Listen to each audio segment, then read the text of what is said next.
Kalyan Dombivli doctor मारहाण प्रकरणी ही update आहे।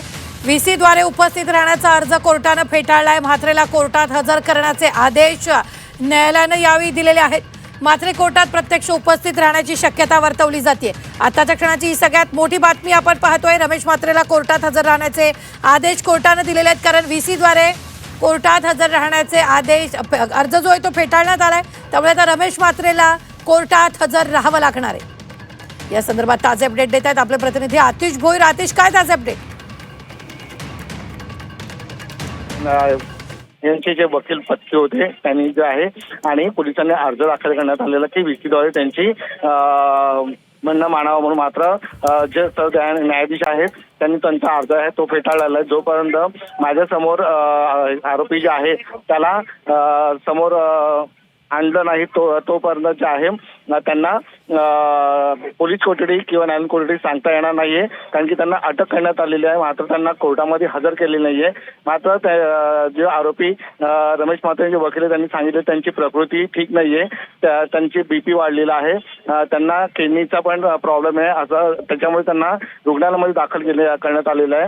मात्र जोपर्यंत त्यांची तब्येत ठीक होत नाही, त्यांना रुग्णालयामधनं फिट सर्टिफिकेट दिलं जात नाहीये, तोपर्यंत त्यांना न्यायालयामध्ये हजर करता येणार नाहीये असं त्यांच्या वकिलांनी न्यायाधीशांकडे सांगण्यात आलेलं आहे। मात्र जे न्यायाधीश आहेत त्यांनी सांगितलेलं आहे जोपर्यंत समोर येत नाहीये तोपर्यंत त्यांचा अर्ज जो आहे ते ठेवण्यात आलेला आहे। निश्चित, धन्यवाद आतिश ताजे अपडेट देण्यासाठी। मात्र आताच्या क्षणाची सगळ्यात मोठी बातमी आपण पाहतोय। कल्याण डॉक्टर मारहाण प्रकरणी ही अपडेट आहे।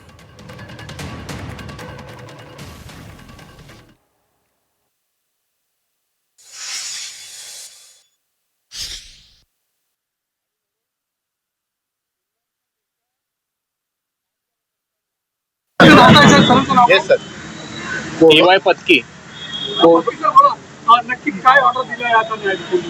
कोर्टाने सांगितले जोपर्यंत आरोपीला माझ्यासमोर हजर करत नाही तोपर्यंत मी कस्टडी ऑर्डर करणार नाही, ना पोलीस कस्टडी, ना जेल कस्टडी, ना बेल, ना काहीच नाही। त्याला फिजिकली माझ्यासमोर घेऊन या, व्हिडिओ कॉन्फरन्सद्वारे कोर्टाला मंजूर नाही।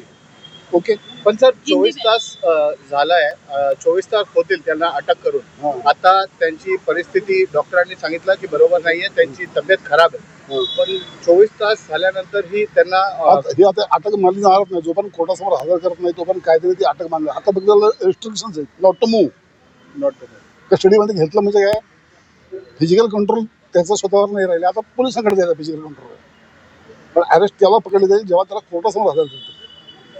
He is formally arrested and produced before the court. जोपर्यंत हे होत नाही